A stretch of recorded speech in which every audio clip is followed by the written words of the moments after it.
네, 원래 아이들이 하기로 했었는데 제가 대신해서 나왔습니다. 그래서 저번 주에 아이들이랑 감사했던 게 뭔지 우리 교회에 와서 이렇게 막 적어보고 했는데요. 먼저 아이들이 좀 적어놨던 거를 제가 좀 이야기를 할게요.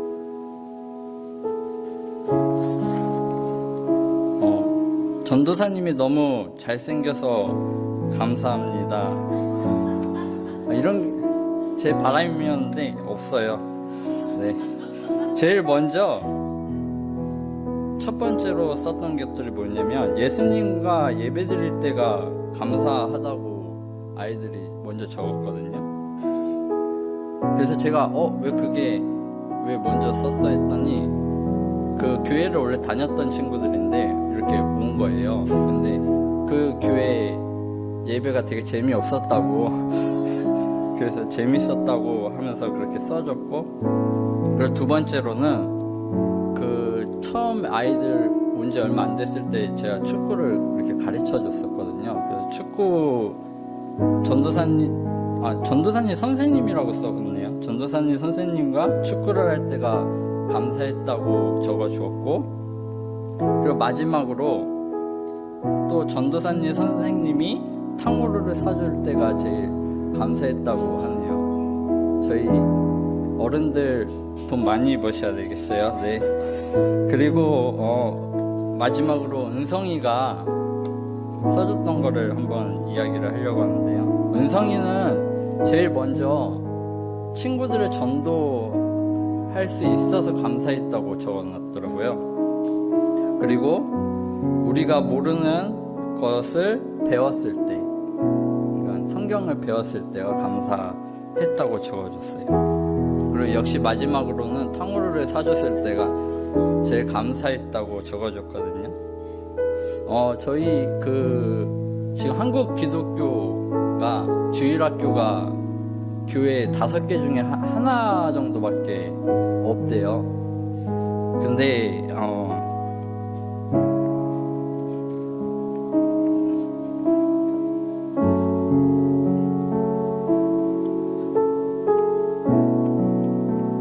제가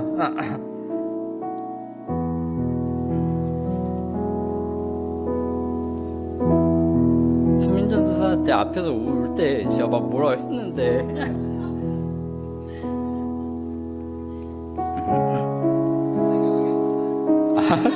감사합니다. 네. 친구를 전도하는 게 되게 쉬운 일이 아니거든요. 근데 은성이가 그렇게 친구들 데리고 온 것 보고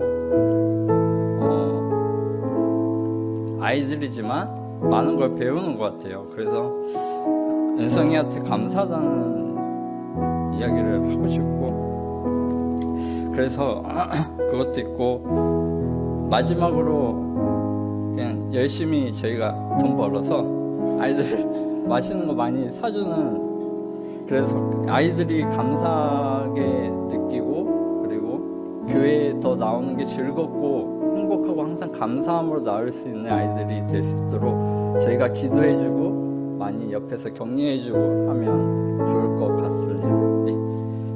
저 더 울 것 같아서 안 될 것 같습니다. 네. 감사합니다.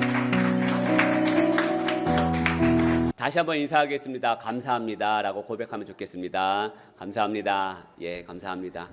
오늘은 지난 한 해 동안 우리를 입혀주시고 먹여주시고 또한 인도해주시고 보호해주셨던 주님의 은혜에 감사하며 나아가는 귀한 추수감사 주일 예배입니다. 귀한 추수감사 주일 예배에 사랑하는 성도님들과 함께 예배드릴 수 있어서 더 감사하고 행복합니다. 소망하기는 이 예배를 통해서 더 감사가 넘치고 회복되는 은혜의 시간 되시기를 축복하여 드립니다. 감사주일 하면요, 가장 생각나는 대표적인 말씀이 여러 구절이 있는데 그 하나의 말씀이 디모데전서 4장 4절의 말씀일 것입니다. 같이 한번 읽어보겠습니다. 시작. 하나님께서 지으신 모든 것이 선함에 감사함으로 받으면 버릴 것이 없나니. 할렐루야. 무슨 말씀입니까? 상황이 힘들고 어려워도, 아니 내 생각 속에서 전혀 이해되지 않는 일들이 일어날 때도 우리는 하나님의 주권을 인정하고 감사함으로 받으면 버릴 것이 하나도 없는 은혜가 일어난다라고 하는 말씀입니다. 여러분, 감사함으로 받는다라고 하는 것은 먼저 하나님의 주권을 인정하는 것입니다. 감사함으로 받는다라고 하는 이 태도는, 이 말씀은, 이 마음은 먼저 하나님의 주권을 인정하는 것입니다. 하나님이 나의 아버지가 되시고 나의 인도자가 되시고 나의 보호자가 되신다라고 하는 이 주권을 우리가 인정하는 것이죠. 그리고 더 나아가 모든 상황과 환경을 하나님께서 인도하시고 주관하신다고 하는 이 믿음에서 출발할 때 우리 감사함으로 받을 수가 있습니다.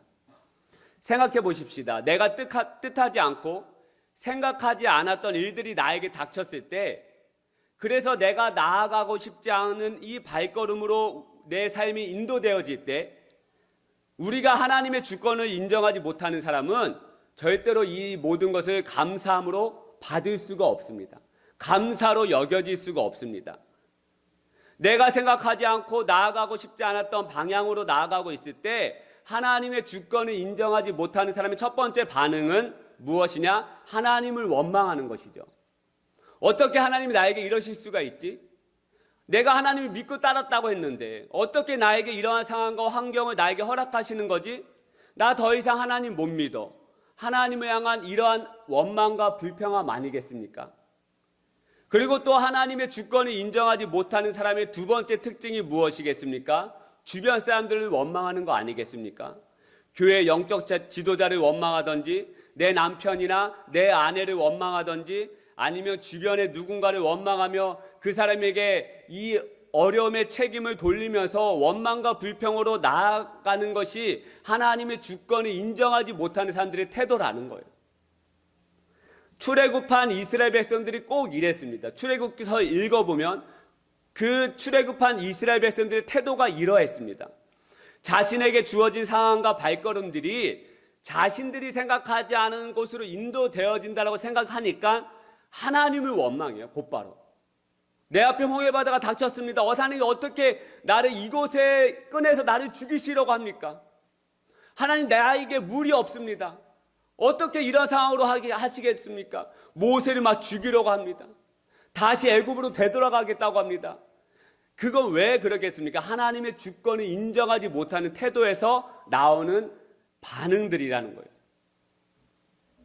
그래서 여러분, 감사가 회복되어지려면 먼저 하나님의 주권, 내 인생의 주인은 하나님이심을 인정하고 믿을 때 감사가 회복되어질 수 있다는 것입니다. 할렐루야.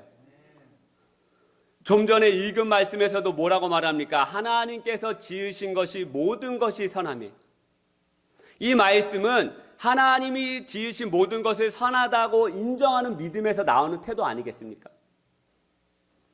이러한 하나님의 주권을 인정하고 믿으니 감사함으로 받을 수 있다라고 하는 말씀 아니겠습니까? 하나님께서 지으신 것이 모든 것이 선하다라고 하는 인정하는 하나님의 주권을 인정할 때 감사함으로 받을 수가 있다라는 거예요. 마찬가지였습니다. 지난 몇 주 동안 저희들은 계속해서 이 사도 바울의 2차 전도 여행의 여정을 말씀을 듣고 있습니다. 사도 바울과 그의 일행들은 하나님의 주권을 인정했습니다.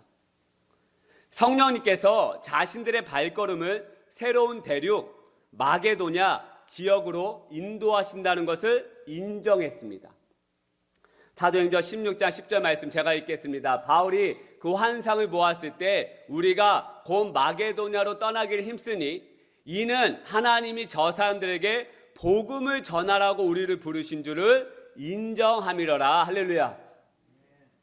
사도 바울의 생각은요, 유럽 대륙의 마게도냐를 향한 발걸음이 아니었습니다. 사도 바울이 2차 전도 여행을 시작한 이유는 지난 1차 전도 여행 때 다 방문했던 것을 다시 재방문하기 위하여 2차 전도 여행을 시작한 것입니다. 그리고 그들은 소아시아 지방, 지금으로 말하면 터키, 튀르키예 지방을 돌고 다시 그들이 파송받은 수리아 안디옥교로 다시 되돌아가려고 했습니다. 그런데 그들이 터키 지방을 돌 때 하나의 환상을 보여주시죠. 성령님께서 마게도냐 사람, 지금으로 말하면 유럽 그 마게도냐 사람이 우리를 와서 도우라고 하는 이 환상을 성령님께서 보여주세요. 그때 사도 바울은 그 하나님의 인도하심을 주권을 인정하기 시작해요. 하나님의 주권을 인정하고 사도 바울의 일행들은 감사함으로 받고 나아가기 시작합니다. 불평하지 않았습니다. 원망하지 않았습니다. 억지로 유럽 대륙으로 나아가지 않았습니다. 하나님 너무하시네. 우리들이 생각했던 발걸음들을 하나님 우리 모르시나? 2차 전도행을 시작하려고 했던 그 발걸음의 일행, 그 인도하심의 여정을 하나님 모르시나? 나 하나님 복음 전하려고 트리키에 지방, 소아시바 지방 돌아다니려고 했는데 하나님 왜 다른 곳을 인도하시지? 내가 한 번도 가보지 않은 땅으로 왜 나를 인도하시지? 라고 하면서 불평하면서 나아가지 않았다는 거예요. 인정함이러라. 하나님의 주권을 인정했다는 거예요. 하나님께서 지은 것이 모든 것이 선하다라고 인정했다는 거예요. 하나님의 주권을 인정하고 감사함으로 그들은 하나님께서 인도하시는 마게도냐 유럽 대륙으로 나아가기를 시작했다는 것입니다. 그런데 여러분, 사도 바울의 일행들이 하나님의 주권을 인정하고 감사함으로 발걸음을 나아가기 시작했더니 아까 읽었던 디모데전서 4장 4절의 말씀처럼 버릴 것이 하나도 없는 상황이 일어나기 시작해요. 하나님의 주권을 인정했습니다. 하나님께서 지으신 것이 모든 것이 선하다. 하나님은 나의 주인이시다라고 인정했습니다. 그리고 감사함으로 그 지방으로 나아가기를 결정했습니다. 그랬더니 버릴 것이 없는 상황이 일어나기 시작해요. 여러분, 사도 바울 일행이 마게도냐로 와서 우리를 도우라고 하는 성령님의 환상을 본 후에 사도 바울 일행 모두는 하나님의 주권을 인정하고 그 유럽 대륙으로 나아가기를 힘을 씁니다. 매일같이 항구에 나가서 배가 오는지 날씨는 어떠한지 매일같이 나가서 확인하고 또 확인했습니다. 이렇게 확인할 수밖에 없는 이유는 그 당시 2000년 전에는 배가 몇 시에 출발한다, 몇 시에 올 것이다라고 하는 정기적인 시간표가 없었어요.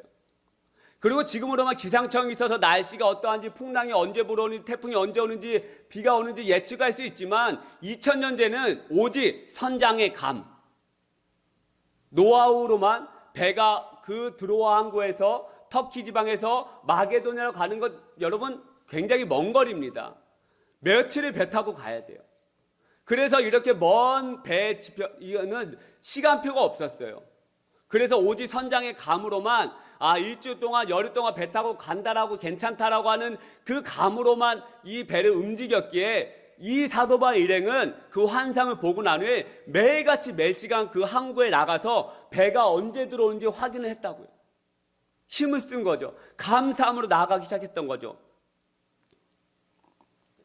그리고 결국 사도 바울 일행은 배를 타고 드로아 항구에서 마게도냐 지역으로 나아갑니다. 감사함으로. 그리고 마게도냐의 첫 성 빌립보에 도착을 하게 됩니다. 본문 말씀 12절의 말씀. 거기서 빌립보에 이르니 이는 마게도냐 지방의 첫 성이요 또 로마의 식민지라 이 성에서 수일을 유하다가 마게도냐의 첫 성 빌립보에 도착을 합니다. 수일을 며칠을 유하다가 안식일이 되어서 지금으로 말하는 이 주일이죠. 이 사도 바울 일행이 주일이 돼서 기도할 곳이 있을까 하여 마을을 돌아다니기 시작해요. 빌립보 성에서. 그리고 강가에 모여있는 여자들을 발견하게 됩니다.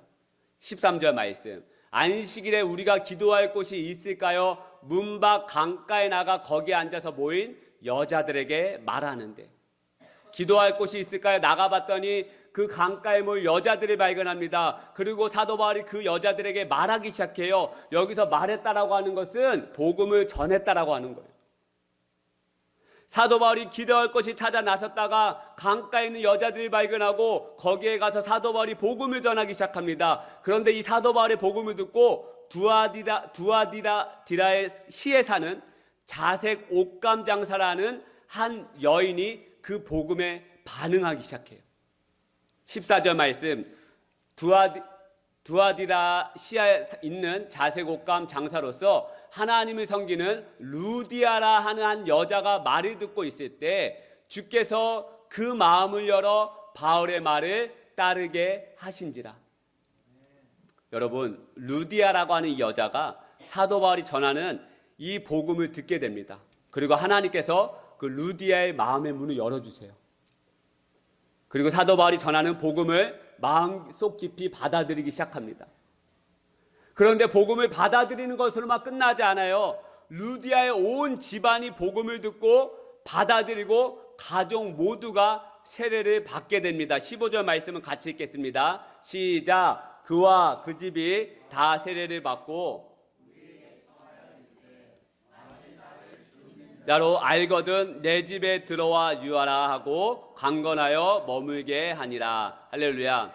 여러분, 여기까지가 사도 바울이 마게도냐 첫성 빌립보에 도착해서 일어난 사건을 오늘 본문 말씀에서 말하고 있는 것입니다. 복음을 전했을 때 하나님이 루디아의 마음을 열어주시고 루디아가 그 복음을 받아들이고 나만 받아들이는 것이 아니라 집으로 초청해가지고 사도 바울을 가족 모두가 또 복음을 듣게 되고요. 거기서 모두가 하나님을 믿게 되고 거기서 다 세례를 받습니다. 그런데 이 첫 사건부터가 대박입니다. 버릴 게 하나도 없는 상황으로 역사가 일어나요. 세례를 받는 것으로만 끝나지 않고요. 왜 놀라운 사건인지 아십니까? 유럽 최초의 교회가 이 집에서 탄생합니다. 빌립보 교회가 이 집에서 탄생하는 거예요. 여러분, 하나님의 주권을 인정했어요. 그리고 사도 바울이 불평불만하지 않고 하나님의 주권을 인정하고 감사함으로 받고 나아가기 시작해요. 나아가서 첫 사건부터가 대박입니다. 루디아를 통해서 온 집안이 복음을 듣고 유럽 최초의 교회가 루디아라고 하는 한 여인을 통해서 빌립보 교회가 탄생을 합니다. 루디아 여인의 집이 바로 빌립보 교회가 된 거예요. 유럽 최초의 교회, 이 빌립보 교회가 이 한 여인을 통해서 탄생하게 됩니다. 사도 바울이 모든 상황을 하나님께서 인도하셨다는 것을 인정하였습니다. 하나님의 주권을 인정했습니다. 내 삶은 내가 주인이 아니라 내 발걸음은 내가 정하는 것이 아니라 하나님이 나의 주인이시고 내 발걸음은 오직 성령님께서 인도하신다는 것을 인정했습니다. 하나님을 향한 주권이 회복되어지니까 어떻게 되었느냐, 그 마음에서 감사로 받기 시작하는 거예요. 감사로. 하나님의 주권을 인정하니까 저절로 감사가 넘쳐요. 이래도 감사, 저래도 감사. 할렐루야. 데살로니가전서 사도 바울이 뭐라고 말합니까? 범사에 감사하라. 괜히 나오는 고백이 아니에요. 하나님의 주권을 인정하기 시작하니까 내 생각과 맞지 않아도 저절로 감사가 넘치더라는 거예요. 회복되어지더라는 거예요. 감사로 받아지니까 어떻게 됩니까? 디모데전서 4장 4절의 말씀처럼 버릴 게 하나도 없는 역사가 그 마음을 통해서 일어나더라는 것입니다. 사도 바울에게 펼쳐진 상황이 바로 유럽 최초의 교회 빌립보 교회가 이 가정을 통해서 감사로 받았을 때 세워지는 놀라운 역사, 버릴 것이 하나도 없는 역사가 일어나더라는 것입니다. 여러분, 이러한 은혜가 사도 바울에게만 허락되어진 약속된 은혜입니까? 아닙니다. 나의 발걸음을 주장하시는 하나님의 주권을 인정하고, 할렐루야, 감사함으로 나아가기 시작하면 버릴 것이 하나도 없다라고 하는 주님의 놀라운 말씀이 저와 여러분 모두에게 해당되는 줄 믿으시기를 축복하여 드립니다. 그래서 우리는 오늘 이 시간 감사가 다시 회복되어야 하는 것입니다. 감사하기로 결정하고 또 결정해야 한다는 것입니다. 제가 감사 설교할 때 몇 번 말씀드렸지만 감사의 일기를 쓰신 암남은 목사님께서 이런 말씀하셨습니다. 감사할 게 없다고요? 참기름 짜듯이 쥐어 짜보세요. 생각지도 못한 감사한 일들이 떠오를 것입니다. 이 목사님께서 왜 감사 일기를 쓰신지 아십니까? 미국 교회에 부임했는데 그 미국 교회에 부임했는데 그동안 숱하게 그 교회 목사님들을 부임만 했다 하면 쫓아냈던 권사님이 있어요. 이거 꼬투리 잡아서 쫓아내고 저거 꼬투리 잡아서 쫓아내고, 딱 이 사람이 부임하자마자 또 뭐에 꼬투리 잡혔더니 이 권사님이 괴롭히기 시작하는 거예요. 도저히 안 되겠다. 나도 안 되겠다. 기도원 가서 나도 이제 결단해보고 나 이제 교회 나가야 되겠다. 도저히 못 버티겠다. 했는데 하나님께서 그 마음을 또 감동시켜 주셔가지고 그 권사님에 향한 감사의 이유를 한번 적어보라고 하니 말씀하셨는지 어쨌는지 그래서 100가지 이유를 썼다고 합니다. 그 권사님의 그 권사님이 감사한 이유. 써지지가 않는 거죠. 써지지가 않는 거죠. 100가지. 제가 아내에게 100가지 이유 써보라고 했을 때 내가 연애할 때 우리 아내에게 내가 너를 좋아하는 100가지 이유를 썼는데 90가지에서 맡겼어요. 근데 90가지도 했던 말 또 쓰게 했던 말 또 쓰게 했던 말 또 쓰는 거예요. 나머지 10가지는 아마 제가 억지로 채워서 못 채워서 아마 그 편지를 줬던 것 같은데 여러분 그 나를 괴롭히는 권사님에게서 100가지 이유를 쓰라고 하면 얼마나 힘들겠습니까? 억지로 했더니 막 참기름 쥐어 짜듯이 정말 했더니 억지로 100개 써서 드렸더니 이 권사님의 마음이 변하게 되기 시작한 거예요. 막 새벽에 막 운전하면서 새벽에 나갈 때만 펑펑 울면서 이런 사랑의 목사님이 있다니. 그래서 다시 하나가 돼가지고 지금까지도 승승장구하면서 목회하신다라고 하는 그 예화를 제가 들은 적이 있습니다. 그래서 이 목사님이 하시는 말이 이거예요. 감사할 게 없다고요? 참기름 짜듯이 쥐어 짜보세요. 감사의 이유가 떠오를 것입니다. 할렐루야. 감사의 이유가 떠오릅니다. 저는 긍정 회로를 돌리라고 하는 게 아니에요. 신앙인들은 긍정 회로가 아니라 믿음의 회로를 돌리는 거예요. 할렐루야. 믿음의 회로. 디모데전서 4장 4절의 말씀을 믿고 모든 상황 가운데 하나님께서 함께 하시고 나의 발걸음을 인도하신다라고 하는 이 믿음. 할렐루야. 이 믿음. 그래서 뜻하지 않은 사건들 속에서 하나님의 주권을 믿고 감사로 받으면 버릴 게 하나도 없는 역사가 일어난다라고 하는 이 믿음으로 나아가는 믿음의 회로가 내 생각과 마음 속에서 일어나야 한다는 것입니다. 말씀을 믿고 나아가는 믿음의 회로, 긍정 회로가 아니라요. 하나님의 약속의 말씀에 향한 그 기반을 가지고 믿음의 회로를 돌릴 때 우린 감사의 이유가 떠오르는 거예요. 그래서 오늘 추수감사주일 예배를 드리며 감사를 회복하며 나아가야 하는 이유가 바로 버릴 게 하나도 없는 역사를 베풀어 주시는 주님의 은혜가 풍성하게 넘쳐나기 때문에 그렇습니다. 우리가 감사해야 되는 이유는 우리가 감사로 받으면 버릴 게 하나도 없는 역사를 베풀어 주시기 때문에 그렇습니다. 사도 바울이 상상하지도 못한 역사가 하나님의 주권을 인정하고 감사로 받으며 나아갈 때 유럽 최초의 교회가 세워지더라는 거예요. 그리고 오늘 또 감사해야 할 이유가 또 있습니다. 바로 저와 여러분을 인도하시는 하나님이시기 때문에 그래요. 우리가 감사를 또 회복해야 될 이유가 무엇이냐? 저와 여러분을 인도하시는 하나님이시기 때문에 그렇습니다. 우리의 인생은 한 치 앞도 내다볼 수 없습니다. 그리고 때로는 길이 안 보인다고 생각할 만큼 어려운 상황에 놓여질 때가 있습니다. 아프리카 정글에서 존스라고 하는 선교사가 길을 잃어버렸습니다. 아무리 헤매고 다녀도 길을 찾을 수가 없었습니다. 기지맥진한 채 포기하고 있는데 원주민을 만났어요. 정글의 원주민. 말이 잘 통하지 않았지만 기본적인 대화는 할 수 있었습니다. 길을 잃어버렸으니 길을 찾아달라고 이 선교사님이 부탁을 했습니다. 원주민은 나를 따라오시오라고 말하고는 알 수 없는 곳으로 달리기 시작했습니다. 어찌나 빨리 달리는지 이 선교사님이 따라잡기가 힘들었습니다. 숨을 헐떡이면서 원주민을 붙잡고 도대체 어디로 갑니까? 길은 있긴 있는 겁니까? 라고 물었다고 합니다. 원주민이 대답했습니다. 길은 없습니다. 내가 바로 길입니다. 믿고 따라오십시오. 길은 없습니다. 하지만 내가 길입니다. 믿고 따라오십시오. 원주민을 따라 나선 지 한참 후에 목적지에 도착할 수 있었다고 합니다.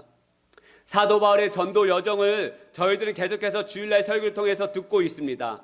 성령님께서 그들의 발걸음을 한 치 앞도 보이지 않는 곳, 한 번도 가보지 않은 곳으로 인도하고 계세요, 지금. 오늘 읽은 본문 배경도 그렇습니다. 소아시아에서만 돌아다니려고 했던 그들의 발걸음을 성령님께서 한 번도 가보지 않은 유럽 대륙 마게도나 지역으로 인도하시기 시작해요. 그 똑똑한 사도 바울도 그 땅에서 무슨 일이 일어나는지 알 수가 없습니다. 여러분 내일에 무슨 일이 일어날지 알 수 있습니까? 알 수 없어요, 우리는. 하지만 길과 진리가 되시는 성령님을 믿고 나아갈 때 놀랍게 인도하시고 버릴 게 하나도 없는 상황으로 만들어주시는 하나님의 놀라운 은혜를 우리는 경험할 수 있다는 것입니다. 할렐루야. 그래서 저와 여러분들은 우리를 가장 좋은 길로 인도하시는 하나님의 은혜에 대한 감사함이 회복되어져야 합니다. 성경에서는 하나님과 우리 사이를 이제 여러 가지를 표현하는데, 하나님은 우리를 뭐라 표현하냐? 목자라고 표현합니다. 목자. 목자가 무엇입니까? 양을 돌보고 인도하는 사람이 목자입니다. 그런데 여러분, 이 목자를 표현할 때 가장 정확하게 표현하고 있는 말씀, 성경 구절이 어디냐? 우리가 잘 아는 시편 23편 1절의 말씀입니다. 같이 한번 읽어볼까요? 시작. 여호와는 나의 목자이시니 내게. 여러분, 하나님은 나의 목자라고 말씀하시면서 곧바로 어떻게 말씀하고 있는지 아십니까? 2절 말씀을 한번 읽겠습니다. 같이 한번 또 읽어보겠습니다. 시작. 그가 나를 푸른 풀밭에 누이시며 쉴만한 물가로 인도하시는도다. 이 말씀을 잠깐 설명드리고 말씀을 마치겠습니다. 여러분, 양은 겁이 많고 두려움이 많아서 잘 눕지를 못한다고 합니다.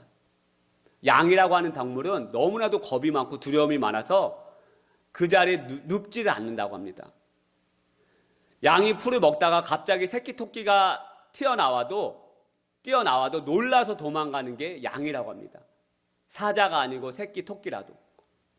한 마리 양이 도망치면 또 다른 양들도 덩달아 같이 도망가 버린다고 합니다. 그래서 양이 눕는다라고 하는 것은 상상도 할 수 없는 일인데, 겁과 두려움이 많은 양이 지금 눕는다라고 말씀하고 있어요. 어떻게 겁과 두려움이 가득한 양이 푸른 풀밭에 누울 수가 있다는 것입니까? 참 목자가 옆에 있으면 그게 가능하다는 거예요. 곰, 사자, 이리가 다가와도 목자가 함께 있으면 이 양들이 두려움을 없어진다는 거예요. 그래서 시편 23편을 기록한 목동 다윗은 곰과 사자가 몰려와도 나는 그 곰과 사자의 입을 찢어서 죽였다라고 하는 말씀이 있지 않습니까? 그래서 보니까 목동 다윗이 그때 양이 눕는다는 것을 깨달았던 거예요. 자신들을 잡아먹으려고 오는 이 곰과 이 사자와 이리들을 그 목동 다윗이, 나의 목자가 그 사자의 입을 찢어서 죽이니까 이 양이 거기서 편안함을 느끼고 두려움이 사라지고 그 자리에 눕는 것을 이 목동 다윗이 발견한 거예요. 그래서 시편 23편의 말씀을 고백할 때 그가 나를 풀밭에 누이시며 라고 고백할 수 있는 거예요. 사울왕에게 쫓김받을 때, 10년 동안 쫓김받을 때 온 나라의 군대가 그 소년 한 명을 죽이겠다고 쫓아다닐 때 이 다윗이 발 뻗고 누워서 잠을 잘 수 있었던 이유가 무엇입니까? 나의 목자 되신 하나님이 나와 함께 하시기 때문에. 할렐루야. 나를 인도하시기 때문에 나는 푸른 풀밭에 누워서 잠을 잘 수 있다라고 하는 거예요. 다윗은 나를 가장 안전한 곳으로 인도하시는 참 목자 되시는 하나님을 믿었습니다. 마찬가지입니다. 우리가 왜 불면증에 걸린지 아십니까? 왜 누워도 잠이 오지 않습니까? 것입니까? 근심, 걱정, 두려움에서 해방이 되지 못하기 때문에 누워도 잠을 이루지 못하는 거 아니겠습니까? 그 두려움으로 인해서 일어나지도 않을 일을 이미 걱정하고 잠을 못 자고, 그래서 또 잠을 못 자다 보니까 또 걱정하고 두려움 가운데 빠져있는 우리들을 발견할 수 있지 않습니까? 그런데 시편 23편 2절에 뭐라고 말합니까? 나의 목자 되신 하나님으로 말미암아 내가 푸른 풀밭에 안전하게 누워서 잠을 잘 수 있다는 거예요. 우리가 생각하는 염려와 근심 걱정을 참 목자 되시는 주님께 맡기면 우리는 누워 평안하게 안전하게 잠을 잘 수 있다라고 말하는 것입니다. 그리고 양들이 편안히 누울 수 있는 또 하나의 조건은 자기를 괴롭히는 곤충에서 해방되어야 누울 수 있다고 합니다. 양의 힘으로는요, 자신을 괴롭히는 곤충을 해결할 힘이 없다고 합니다. 지금 우리 온 나라가 빈대 때문에 난리인데요. 양도 마찬가지예요. 누우면 벌레들이 자기들이 공격을 해가지고 괴로워서 눕지 못한다고 합니다. 그래서 못 눕는다고 하는 거예요. 누우면 괴로우니까요. 누우면 그 벌레들에게 쏘이고 물리고 하니까 양들이 못 눕습니다. 마찬가지 아닙니까? 우리도 누우면 그 문제가 생각이 나고, 누우면 그 염려가 나를 사로잡고 두려움에 사로잡히니 우리는 평안히 눕지 못한다라는 거예요. 내 마음이 쉬지 못한다라고 하는 거예요. 왜요? 나를 괴롭히는 이 문제가 내 힘으로 해결할 수 없는 문제 때문에 평안히 누울 수가 없는 것이죠. 그런데 참 목자 되시는 하나님께서 나를 괴롭히고 무섭게 하는 그 문제를 해결해 주실 수 있다라는 거예요. 할렐루야. 그래서 목동 다윗이 평안히 누울 수 있다라고 고백하는 겁니다. 그래서 저와 여러분들은 오늘 이 추수감사주일에 평안한 길로 인도하시고 푸른 풀밭에서 눕게 하시는 이 하나님의 은혜에 대한 감사를 오늘 이 아침에 회복해야 하는 것입니다. 버릴 게 없는 상황을 만들어 주시고 또 푸른 풀밭으로 인도하셔서 눕게 하실 수 있도록 인도하시는 이 하나님에 대한 감사가 오늘 이 아침에 회복되어 지시기를 축복하여 드립니다. 참 목자 되신 하나님, 우리의 감사의 이유가 되시는 그 하나님을 더욱더 바라보며 나아가시기를 축복하여 드립니다. 아멘. 우리 시간 잘 기도하고 성만찬의 시간을 갖도록 하겠습니다. 하나님 감사합니다. 오늘 저희들의 감사의 이유가 되어주신 하나님, 우리를 푸른 풀밭에 또 눕게 하시고 또 감사로 받으며 버릴 게 하나도 없는 놀라운 은혜의 상황으로 인도하여 주시는 하나님, 저희들 오늘 이 아침 감사가 회복되어지기를 원합니다. 잃어버렸던 감사, 정말 참기름 쥐어짜듯이 정말 감사하기로 결단하고 결정하여 그래서 하나님 앞에 더욱더 한 걸음 나아가는 놀라운 은혜의 상황을 경험하는, 역사를 경험하는 우리 사랑하는 모든 회복교회 공동체 자녀들 성도님들 되게 하여 주시옵소서. 이 자리에 또 성만찬식으로 주님 앞에 나아갑니다. 주님의 몸과 피를 우리가 기억하며 마시며 나아갈 때 하나님 은혜 위에 은혜를 더하여 주시옵소서. 말씀 위에 말씀을 더하여 주시고 주님의 사랑 위에 사랑을 더하여 주시옵소서. 사랑이 많으신 예수님의 이름으로 기도드렸습니다. 아멘. 우리 추수감사주일 아침 성만찬식을 진행하도록 하겠습니다. 우리 찬송가 먼저 229장 1절과 2절을 먼저 찬양을 부르시도록 하겠습니다.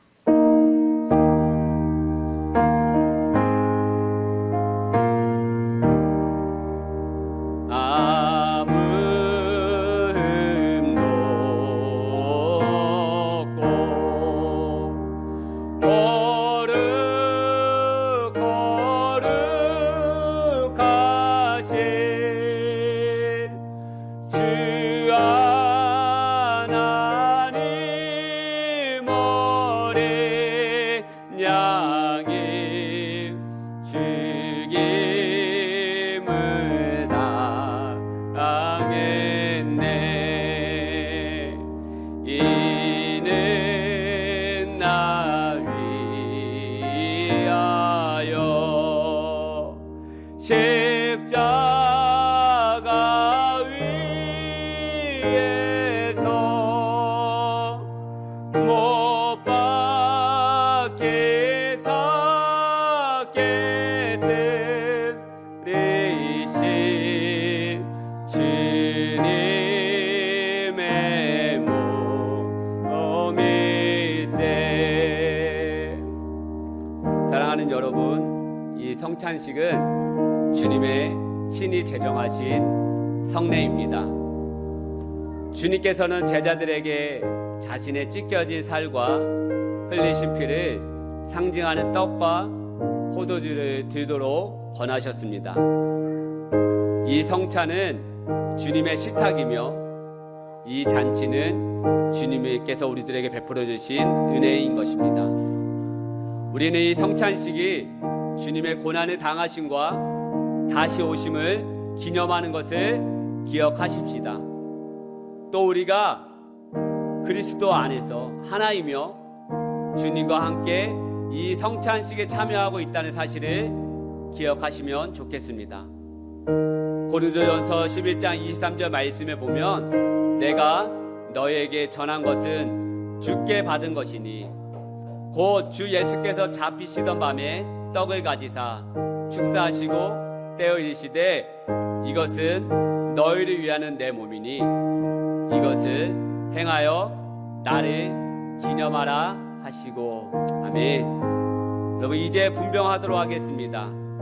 주님이 십자가에서 찢겨지신 살을 상징하는 작은 조각을 받으시면 드시지 마시고 먼저 기도하시기 바랍니다.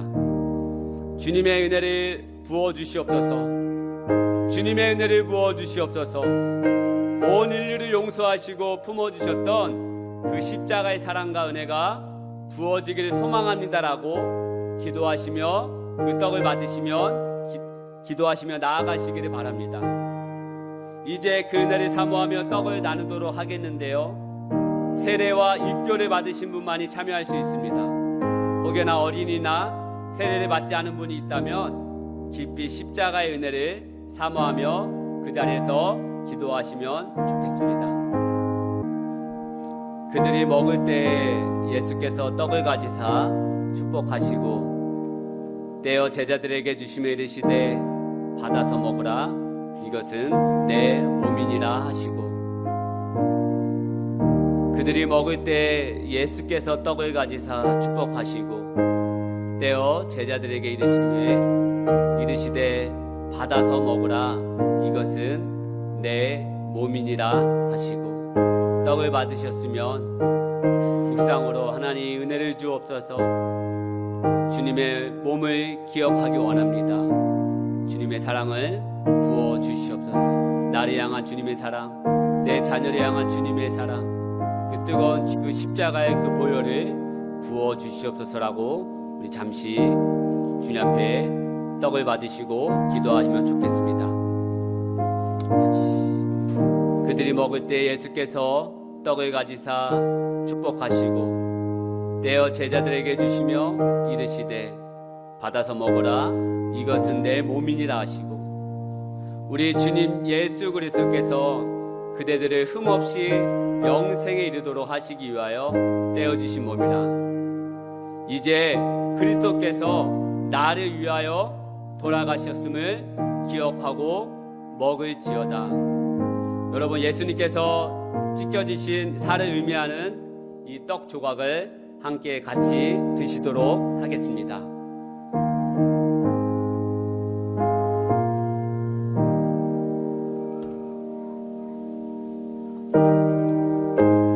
그들이 먹을 때 예수께서 떡을 가지사 축복하시고 떼어 제자들에게 주시며 이르시되 받아서 먹으라, 이것은 내 몸이니라 하시고. 식후에 또한 그와 같이 잔을 가지시고 이르시되 이 잔은 내 피로 세운 새 언약이니 이것을 행하여 마실 때마다 나를 기념하라 하셨으니 너희가 이 떡을 먹으며 이 잔을 마실 때마다 주의 죽으심을 그가 오실 때까지 전하는 것이니라. 이 말씀을 의지하여 이제 분잔하도록 하겠습니다. 이제 주님의 흘리신 보혈을 상징하는 작은 잔을 손에 들고 아까처럼 다시 한번 하나님 앞에 묵상하며 기도하며 나아가시도록 하겠습니다. 식후에 또한 그와 같이 잔을 가지시고 이르시되 이 잔은 내 피로 세운 새 언약이니 이것을 행하여 마실 때마다 나를 기념하라 하셨으니 너희가 이 떡을 먹으며 이 잔을 마실 때마다 주의 죽으심을 그가 오실 때까지 전하는 것이니라. 이 피가, 이 예수님의 십자가의 이 피가 우리의 질병과 우리의 저주와 우리의 아픔과 우리의 고통을 씻어낼지어다.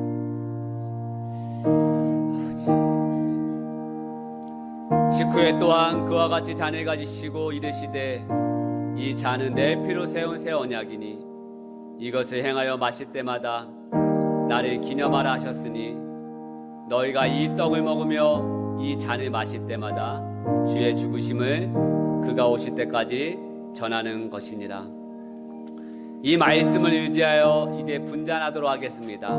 이제는 주님의 흘리신 보혈을 상징하는 작은 잔을 손에 들고 하나님 앞에 마시며 나아가겠습니다. 여러분, 예수님께서 우리의 죄를 씻어주시기 위하여 흘리신 보혈을 상징하는 이 포도주를 마시도록 하겠습니다.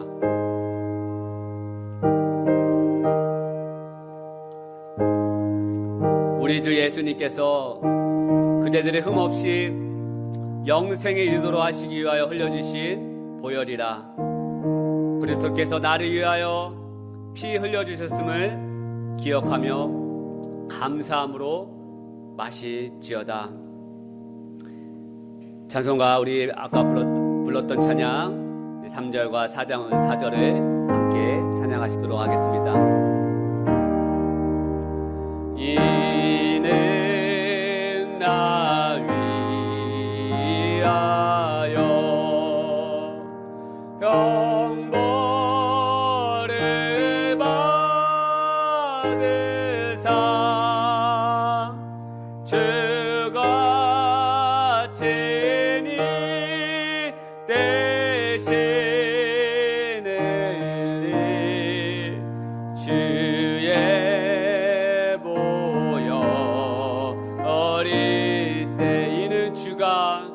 이는 주가 지금 나에게 주시는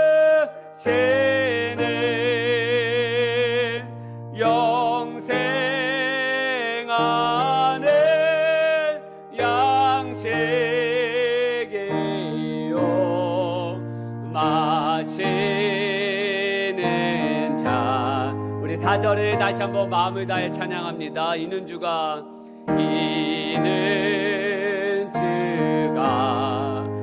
지금 나에게 주시는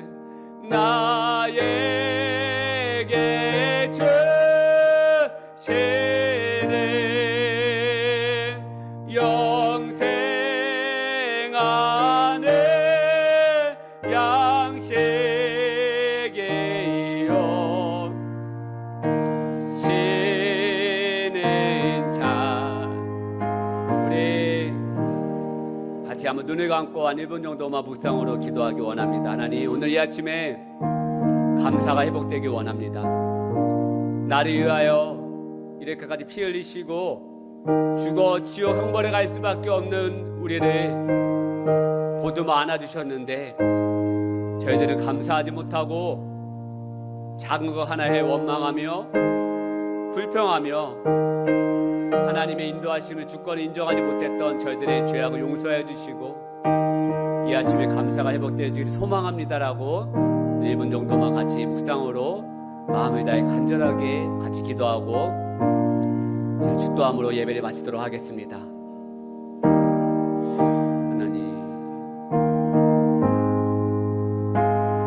하나님 감사가 회복되어지기 원합니다. 우리를 푸른 풀밭에 눕게 하시고 가장 좋은 곳으로 인도하시는 그 하나님 은혜 감사하며 또 감사합니다. 볼품 없을지라도 구멍 나 있을지라도 그럼에도 불구하고 존귀하게 여긴다라고 말씀하여 주시고 끝까지 인도하신다라고 말씀하신 그 하나님 은혜에 감사합니다. 아버지, 거룩하신 하나님 감사드립니다. 죄인 중에 죄인이 저희들을 불러주시고 예배하게 하시고 당신의 자녀가 되게 하심을 감사드립니다. 주님의 몸과 피를 먹고 우리가 이 땅에서 새 생명을 얻었습니다. 하지만 그럼에도 감사할 줄 몰랐고 불평했고 원망했습니다. 주님의 놀라운 사랑을 경험했음에도 불구하고 하나님께서 가장 좋은 곳으로 인도하셨음에도 불구하고 저희들은 한 사람도 용서하지 못하는 완악하고 딱딱한 마음으로 나아갔습니다. 오늘 주님이 주신 당신의 몸과 피를 먹으며 이 땅에서 주님을 따르며 살기로 감사하기로 다시 한번 다짐하며 결단합니다. 그리고 날마다 주님의 사랑을 기억하며 나아가겠습니다. 임재하여 주시고 예수님의 놀라운 사랑 은혜를 경험케 하옵소서. 이제는 우리 주 예수 그리스도의 은혜와 하나님 아버지의 담없는 사랑과 성령님의 감화감도 충만하신 은혜가 이 예배를 드리고 돌아오는 모든 심령들, 모든 자녀들, 모든 백성들이 위해 또한 함께하지 못하였지만 그 가정에서 예배하고 있는 모든 심령들이 위해 하나님 향한 감사가 회복되어지게 하여 주시고 하나님의 주권을 인정하는 믿음이 일어나게 하여 주시고 그래서 우리를 눕게 하시고 우리의 감사의 이유가 되시는 그 하나님을 더욱더 바라보며 이 연말을 마무리할 수 있는 모든 심령 되기를 간절히 축원하옵나이다. 아멘.